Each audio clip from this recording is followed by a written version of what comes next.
स्वागत है बच्चों आपका आज के सेशन में। अब मैं आपको जो प्रश्न एक एक नंबर के आते हैं, मल्टीपल चॉइस प्रश्न आते हैं, आपको उस तरह के प्रश्न समझाने जा रहा हूँ जो कि आपको बोर्ड के एग्ज़ाम में आते हैं। तो ध्यान से समझिएगा। देखिए सबसे पहला प्रश्न क्या है कि प्रश्न एक देखिए, कॉस थीटा गुणा सीकेंड थीटा बराबर खाली स्थान। क दिया देखिए -1, ख दिया है 1 या ग दिया है 0। इनमें से एक उत्तर होगा, कौन सा होगा वो करके लगेगा पता, ऐसे तो होगा नहीं। तो देखिए cos theta into secant theta, cos theta गुणा सीकेंड थीटा। तो देखिए कॉस थीटा तो कॉस थीटा होता है, जो सीकेंड थीटा होता है वो होता है 1 बटा कॉस थीटा, यानी कि कॉस थीटे का उल्टा। तो देखिए कॉस थीटे से कॉस थीटा आपका कट जाएगा, तो हमारे पास क्या बच जाएगा 1। तो हमारा जो ऑप्शन होगा वो होगा ख। तो आप लिख सकते हैं, देखिए आंसर नंबर 1, आंसर नंबर 1 इसका कौन सा उत्तर आया, ख आया, तो ख लिखेंगे और साथ में इसका ऑप्शन भी लिखना है। क्या उत्तर है आपका 1। ओके। अब दूसरा प्रश्न देखिए, प्रश्न 2, थीटे के किस मान के लिए टेंजेंट थीटा और कॉट थीटा का मान बराबर होगा। क 30 डिग्री, ख 45 डिग्री और ग 60 डिग्री। ये दोनों जो है टेंजेंट थीटा और कॉट थीटा, ये से 45 डिग्री पर इन दोनों का मान बराबर होता है। बेशक आप टेबल देख सकते हैं, टेबल भी आपके पास पड़ा होगा बुक्स में, वहाँ से देखकर आप कर सकते हैं। तो इसका जो आंसर होगा, आंसर नंबर 2 या प्रश्न 2, इसका जो ऑप्शन है वो कौन सा है, ख है आपका। कौन सा होगा, ख, और वो हो गया आपका कितना 45 डिग्री, क्योंकि दोनों का मान जो है 45 डिग्री पर 1 होता है। टेंजेंट 45 भी 1 होता है और कॉट 45 भी आपका 1 होता है। उसके बाद आगे देखिए, एक वृत्त की खाली स्थान समांतर ओब्लिक समांतर स्पर्श रेखाएं हो सकती है। ऑप्शन में दिया देखिए, क 2 रेखाएं हो सकती है समांतर, या 1 या 3। तो देखिए ये आपका वृत्त है, मान लो ये आपका वृत्त है। तो देखिए ये एक रेखा, तो जैसे मान लो ये पड़ी हुई रेखा एक ये होगी, एक ये होगी, और स्पर्श भी कर रही है, देखो वृत्त को यहाँ भी स्पर्श कर रही है और यहाँ पर भी स्पर्श कर रही है। तो 2 समांतर रेखाएं होगी। अगर आप कहेंगे कि मान लो इस तरह से भी, इस तरह से जाएगी समांतर रेखा, तो इस तरह भी जाएगी, लेकिन ये आपस में जो प्रतिच्छेद करेगी, तो जब जो रेखाएं आपस में प्रतिच्छेद करती है तो वो आपकी समांतर रेखाएं नहीं कहलाती है। इसलिए केवल 2 होगी, या तो इस तरह हॉरिजेंटल में या वर्टिकल में के लिए होगी आपकी, तो वो होगी 2। कितनी होगी 2। तो यानी कि इसका ऑप्शन क्या होगा, क। तो आप इसमें लिखेंगे आंसर नंबर 3 या प्रश्न 3, इसका कौन सा उत्तर आया देखिए क, और साथ में इसका ऑप्शन भी लिखना है जो है क, और है क्या 2, इसमें समांतर रेखाएं होगी। ओके। उसके बाद आगे देखिए कि वृत्त की परिधि, प्रश्न 4 देखिए, वृत्त की परिधि और व्यास का अनुपात खाली स्थान होता है। देखिए क 2 पाई अनुपात 1, ख 1 अनुपात 1, ग पाई अनुपात 1। तो देखिए वृत्त की परिधि और व्यास, बात की है, देखो वृत्त की परिधि, वृत्त की परिधि, वृत्त की परिधि और अनुपात व्यास, व्यास भी उसका ही है वृत्त का। तो देखिए वृत्त की परिधि तो होती है हमारे पास क्या 2 पाई r, और व्यास हम 2r लेते हैं। एक तो ये तरीका इसका, या वृत्त की परिधि ये भी होती है, हम उसको पाई d भी लेते हैं। व्यास दिया तो पाई d, और अनुपात व्यास को हम सिंपल d लिखते हैं। अब देखिए d से हमारे पास d कट जाएगा, d से d कट गया तो यहाँ बच गए देखिए क्या पाई, और अनुपात यहाँ बच गए देखिए कुछ नहीं बचा, तो वहाँ पर क्या बचेगा 1। तो इसका जो आंसर होगा वो होगा पाई अनुपात 1। या यहाँ से करना तो यहाँ से भी देखिए, वृत्त की परिधि होती है 2 पाई r, और व्यास का होता है त्रिज्या का दुगुना यानी कि 2r। तो देखिए r से r कट जाएगा और 2 से 2 कट गया, तो हमारे पास क्या बच गया पाई अनुपात, और यहाँ पर कुछ नहीं बचा, तो वहाँ पर क्या बचेगा 1। क्या बचेगा 1। तो हमारे पास होगा पाई अनुपात 1, यानी कि ग इसका ऑप्शन होगा। तो आप लिख सकते हैं कि आंसर नंबर 4, और इसका जो ऑप्शन होगा वो होगा ग, और वो होगा आपका पाई अनुपात 1, और ये आपका आंसर होगा। प्रश्न 5 देखिए, एल भुजा वाले घन का आयतन खाली स्थान होगा। घन का आयतन क्या कहा था मैंने, देखिए जो घन का आयतन होता है, घन का आयतन वो होता है बराबर है भुजा की घात 3, भुजा की घात 3। इन्होंने देखो कितनी भुजा दी है l, तो l की घात 3 होगा, क्योंकि भुजा की घात 3 मतलब भुजा कितनी दी है l, तो इसका होगा l की घात 3। तो इसका ऑप्शन होगा क। क्या होगा? क। तो आप लिख सकते हैं आंसर नंबर 5 और इसका जो उत्तर होगा वो होगा क, और साथ में आप ये उत्तर भी लिखेंगे जो है वो होगा LQ। ओके, आगे कहा है देखिए कि बारंबारता के माध्यक और बहुलक के बीच उचित संबंध है। इनके बीच में क्या संबंध है? देखिए उत्तर दिया है क बहुलक बराबर है 3 माध्यक माइनस माध्य, ख बहुलक बराबर है 2 माध्यक माइनस माध्य, और ग बहुलक बराबर है 3 माध्यक माइनस 2 माध्य। इसका जो एग्जैक्ट आंसर है वो है देखिए ग। तो आप जो आंसर लिखेंगे तो आप लिख सकते हैं कि आंसर नंबर 6 कौन सा ऑप्शन होगा इसका? ग। कौन सा होगा? ग। और लिखेंगे, और लिखना भी वो ग बहुलक बराबर 3 माध्यक माइनस 2 माध्य। तो ये आपका इसका आंसर होगा छठे का। अब सातवां देखिए, यदि पी ए नहीं, देखिए पी ए नहीं बराबर 0.04 तो पी ए का मान है। अब देखिए बिना किए हुए ये प्रश्न नहीं होते तो आपको ये हल करना पड़ेगा। देखो पी ए, तो देखिए मैंने आपको सूत्र बताया था क्या कि पी नहीं, देखिए पी ई नहीं यानी कि नहीं होने की प्रायिकता, पी ई नहीं वो होता है देखिए 1 माइनस पी ई। क्लियर? ये सूत्र है। अब यहाँ पर हमारे पास ए दिया है तो हम लिखेंगे देखिए कि पी ए नहीं, ई की जगह आ गया ए नहीं, बराबर है 1 का 1 माइनस, इन्होंने कहा है पी ए का मान ज्ञात करना है। क्या करना है? P A. तो यहाँ ई की जगह आ गया देखो पी ए। अब देखिए जिसका मान हमारे पास दिया है पी ए नहीं, पी ए नहीं का मान दिया 0.04, तो पी ए नहीं की जगह आएगा देखिए 0.04 और बराबर 1 का 1 माइनस पी ए तो हमने निकालना है। देखिए कहा है कि पी ए का मान है वो हमने निकालना, तो पी ए का क्या रहेगा? P A. ओके, अब हमने पी ए का मान ज्ञात करना, तो पी ए देखिए माइनस का, इसको बाईं साइड लाइए, देखिए माइनस का तो इधर आके क्या हो जाएगा? प्लस का, पी ए प्लस हो जाएगा। देखिए क्योंकि ये माइनस का है तो इधर बाईं साइड आकर हो गए प्लस, और बराबर का बराबर 1 का 1। अब इससे पहले कोई चिन्ह नहीं तो वो प्लस है, तो पर जाके हो जाएगा माइनस 0.04। अब देखिए इन दोनों के बीच में क्या चिन्ह आ गया? माइनस का चिन्ह आ गया, तो क्या करेंगे आप? इसको घटाएंगे। क्या करेंगे? घटाएंगे। देखिए एक का मतलब क्या है कि 1 दशमलव उसके बाद शून्य लगे होते हैं पॉइंट के बाद। देखिए यहाँ पर पॉइंट के बाद 2 अंक है तो आप यहाँ पर 2 शून्य लेंगे, और 0.04 यानी कि दशमलव के सामने दशमलव, उससे पहले शून्य और उसके बाद 0.4।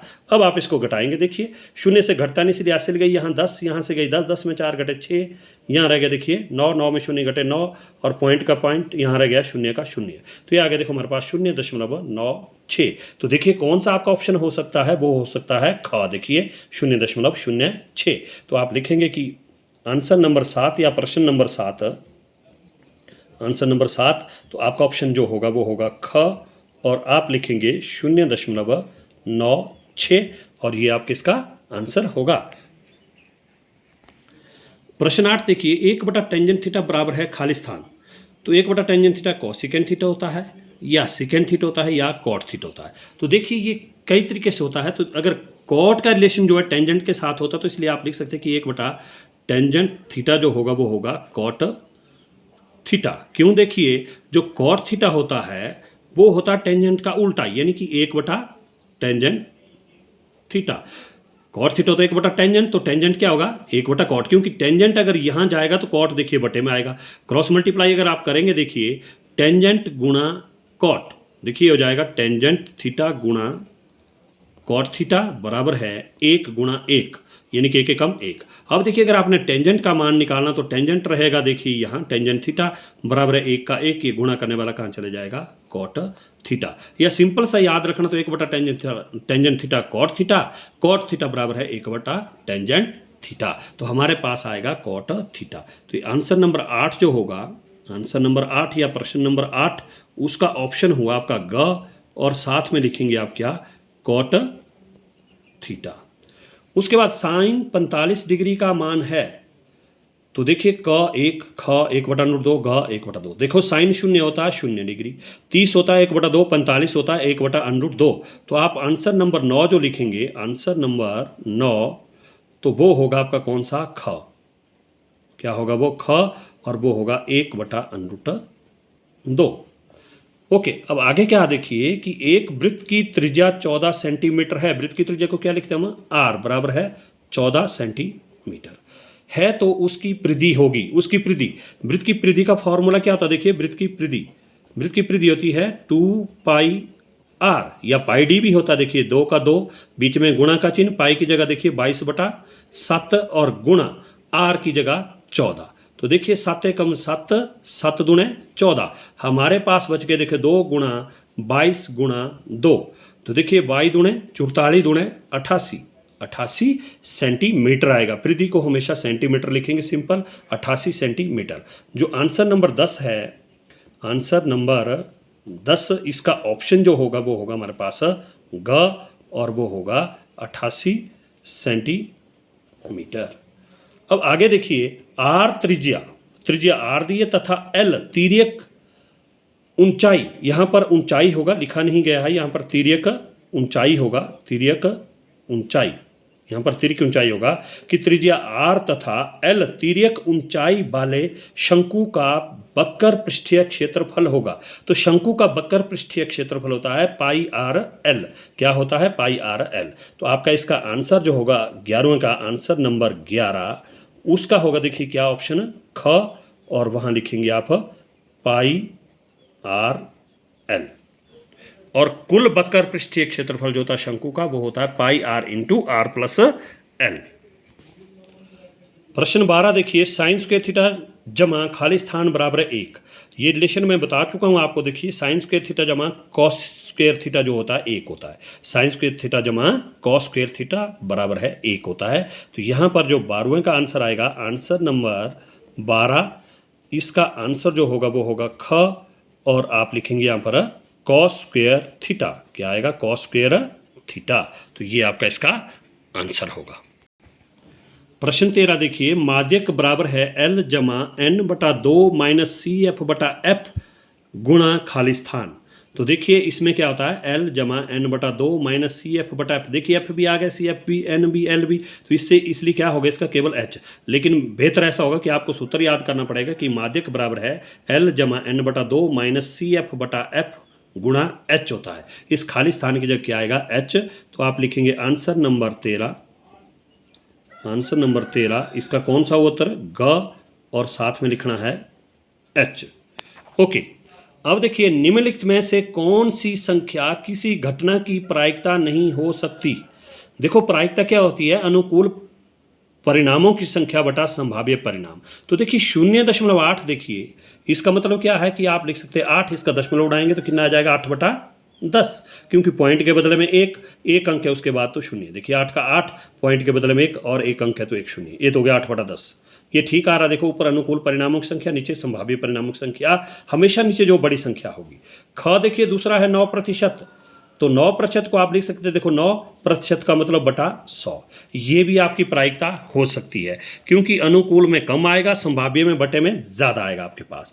तो देखिए ये माइंस में तो कभी भी प्रायिकता जो है ऋणात्मक नहीं होती है। तो इसलिए आंसर नंबर 14 जो होगा आपका, आंसर नंबर 14 वो होगा आपका ग। प्रायिकता नहीं हो सकती है, वो होगी हमेशा ऋणात्मक। क्या होगी, ऋणात्मक नहीं हो सकती है। तो आपका आंसर आएगा -2.3। और एक बात ध्यान रखना, ये भी ध्यान रखना कि ऊपर अंश में जो हमेशा कभी बड़ी संख्या नहीं होगी। अगर बड़ी संख्या हुई अंश में तो वो प्रायिकता नहीं हो सकती है। अब प्रश्न 15 देखिए कि साइन ए बराबर है 2 साइन ए तब सत्य होता है जबकि ए बराबर है क 0 डिग्री, ख 30 डिग्री और ग 45 डिग्री। देखिए साइन ए और बराबर है 2 साइन ए। देखिए ए की जगह ए तब सत्य होता है, ए की जगह कितना आएगा, देखिए मान लो मैंने 0 डिग्री लिया तो साइन ए की जगह डाल दिया 0 डिग्री, बराबर है 2 का 2, बीच में का चिन्ह गुणा साइन, और ए की जगह डाल दिया मैंने 0 डिग्री। देखिए साइन 0 कितना होता है 0, और 2 का 2 गुणा साइन शून्य कितना हो गया 0 डिग्री, यानी कि 0 होता है तो 0 बराबर 2 शून्य 0, यानी कि ये हमारे पास सत्य है, तो इसलिए इसका ऑप्शन होगा क। क्या होगा ऑप्शन क। आप 30 डाल के भी देख सकते हैं, कभी उत्तर बराबर नहीं आएगा, 45 डाल के भी देख सकते हैं, कभी उत्तर नहीं आएगा, तो इसलिए इसका उत्तर क्या होगा ए। क्या होगा इसका ए। आंसर नंबर 15, आंसर नंबर 15 इसका ऑप्शन होगा हमारे पास क, और साथ में होगा इसका 0 डिग्री। ओके, अब आगे कहा है देखिए, त्रिज्या आर वाले वृत्त के उस त्रिज्या खंड का क्षेत्रफल जिसका कोण P डिग्री है होगा। तो देखिए हमारे पास त्रिज्या खंड का क्षेत्रफल क्या होता है, देखिए थीटा बटा 360 और गुणा पाई आर स्क्वायर। तो देखिए हमारे पास त्रिज्या आर दी है और कोण दिया P। अब जहां पर P बटा 360 गुणा पाई आर स्क्वायर होगा तो वो आपका उत्तर होगा। तो देखिए P बटा, ये तो होगा नहीं क्योंकि 360 है, यहाँ पर P बटा 360 तो है, लेकिन यहाँ पर हमारे पास पाई आर स्क्वायर नहीं है, नहीं है, देखो पाई आर स्क्वायर नहीं है, तो क्या होगा, तो देखिए यहाँ पर है हमारे पास ये P बटा 720 और गुणा 2 पाई आर स्क्वायर। तो देखिए अगर इसको काटेंगे तो देखिए 2 एकम 2, 2 3 6, एक बच गया 12, 2 3 6 ना, एक बच गया 12, 2 6 12 और 0 का 0। ये आ गया देखो हमारे पास कितना कि P बटा 360, देखिए P बटा 360 और गुणा पाई आर स्क्वायर। कोण की जगह इन्होंने कहा, देखिए तो हमारा ऑप्शन कौन सा होगा ग, क्योंकि देखिए P बटा 360 2 पाई आर लिखते तो गलत हो जाएगा, क्योंकि हमें पाई आर स्क्वायर चाहिए, 2 तो हमें चाहिए नहीं, इसलिए देखो काट के ये आ रहा, तो हम लिखेंगे इसको आंसर नंबर 16, आंसर नंबर 16 इसका ऑप्शन कौन सा हुआ हमारा, ये हुआ P बटा 720 और गुणा 2 पाई आर स्क्वायर। कुछ आपको सॉल्व करके करना पड़ेगा, जैसे मैंने अभी सॉल्व किया, तो आप इस तरह से कर सकते हैं।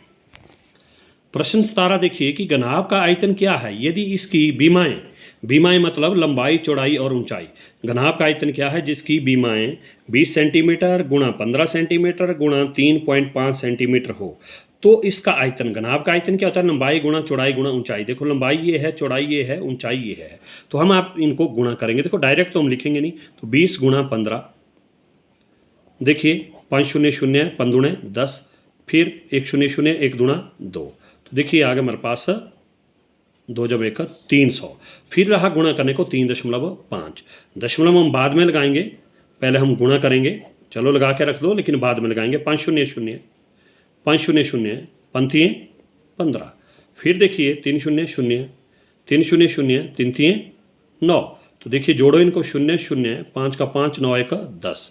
तो अब देखिए पॉइंट लगाना हमने, देखो पॉइंट कितने अंकों के बाद, यहाँ 1 अंकों के बाद, तो इधर से गिनी देखे 1 अंकों के बाद पॉइंट लगा, तो ये पॉइंट के बाद की शून्य क्या हो जाती, खत्म। हमारे पास आ गए 1050। तो देखिए आप 1050 कहाँ है, वो है इसमें, और आयतन जो होगा हमेशा होगा क्यूब में, क्योंकि आयतन की इकाई जो है मीटर क्यूब होता है या सेंटीमीटर क्यूब होगा, क्षेत्रफल की स्क्वायर होता है, तो ये आएगा 1050 सेंटीमीटर क्यूब। तो आपका होगा ग। आंसर नंबर 17 का, आंसर नंबर 17 का ये होगा देखिए ग, और साथ में ये आएगा हमारे पास 1050 और सेंटीमीटर क्यूब, हमेशा क्यूब रहेगा। अब अगला देखिए 18 प्रश्न कि प्रथम 7 सम संख्याओं का माध्य खाली स्थान है, प्रथम 7 सम संख्याओं का माध्य खाली स्थान है, 12 है, 9 है या 8 है। तो देखो सबसे पहले तो आपको प्रथम 7 सम संख्याएं, प्रथम 7 सम संख्याएं देखो कौन कौन सी होगी, प्रथम यानी कि शुरू से लेकर सम संख्याएं कौन कौन सी होंगी, देखिए शुरू से लेकर सम, पहली सम संख्या 2 है, फिर 4, फिर 6, फिर 8, फिर 10, फिर 12, 7 होनी चाहिए, 1 2 3 4 5 6 7, अगली कौन सी आई 14। अब इसका निकालना इन्होंने क्या, माध्य।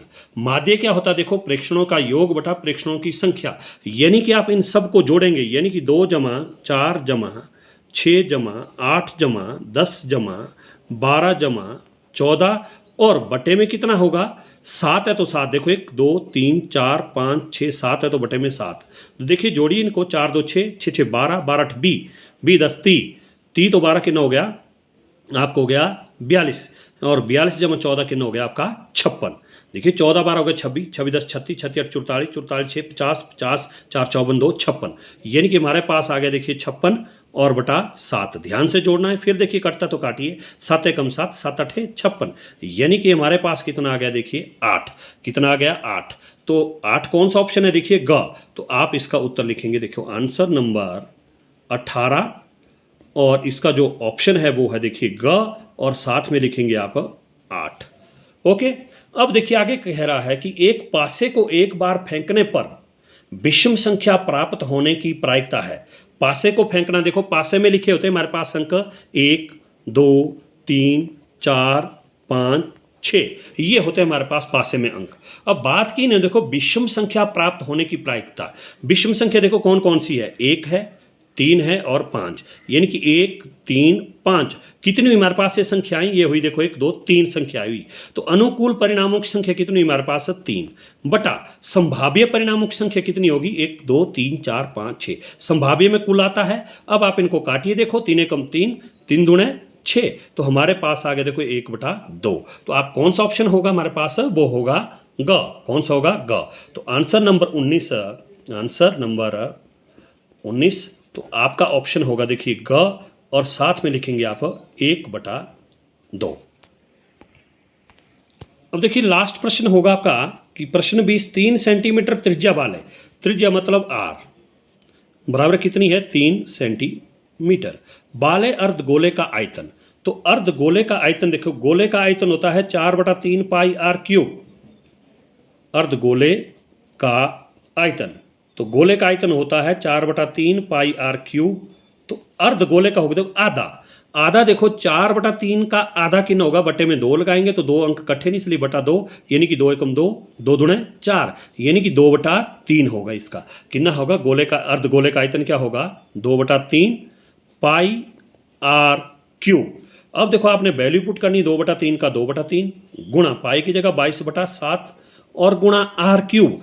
आर है देखिए हमारे पास 3, तो 3 की घात 3, तो देखिए अब आप लिखेंगे 2/3 और गुणा 22/7 और गुणा 3 की घात 3, यानी कि 3 को 3 बारी, या 3 3 और 3 27 भी लिख सकते हैं। और आयतन होगा सेंटीमीटर है तो सेंटीमीटर क्यूब, स्क्वायर मत लिखना, स्क्वायर जो है क्षेत्रफल का होता है। अब देखिए जो कटता काटिए, 3 एकम 3 और 3 एकम 3, अब कोई नहीं कटेगा तो हमारे पास बच के देखो 2 गुणा 22 गुणा 3 गुणा 3 और बटा 7 और सेंटीमीटर क्यूब। अब आप इनको गुणा करेंगे, देखो 22 गुणा 2, 2 दूने 4, 2 दूने 4 रहा, अब एक 3 ये, तो 3 चौके 12, 3 चौके 12 एक 13, एक 3 ये रहा। फिर देखिए 3, 3 दूने 6, 3 3 9, 3 एकम 3, तो 396 कितना आ गया 396/7 और सेंटीमीटर क्यूब। तो हमारे पास जो ऑप्शन होगा वो होगा देखिए ग, 396/7 सेंटीमीटर क्यूब। तो आप यहाँ पर लिखेंगे आंसर नंबर 20 और इसका ऑप्शन होगा आपका ग, और उसको लिखेंगे क्या कि 396/7 और सेंटीमीटर क्यूब। तो इस तरह से आप करेंगे, तो बार बार करना और रफ वर्क करके ही होगा गणित, ऐसे नहीं होगा। ओके।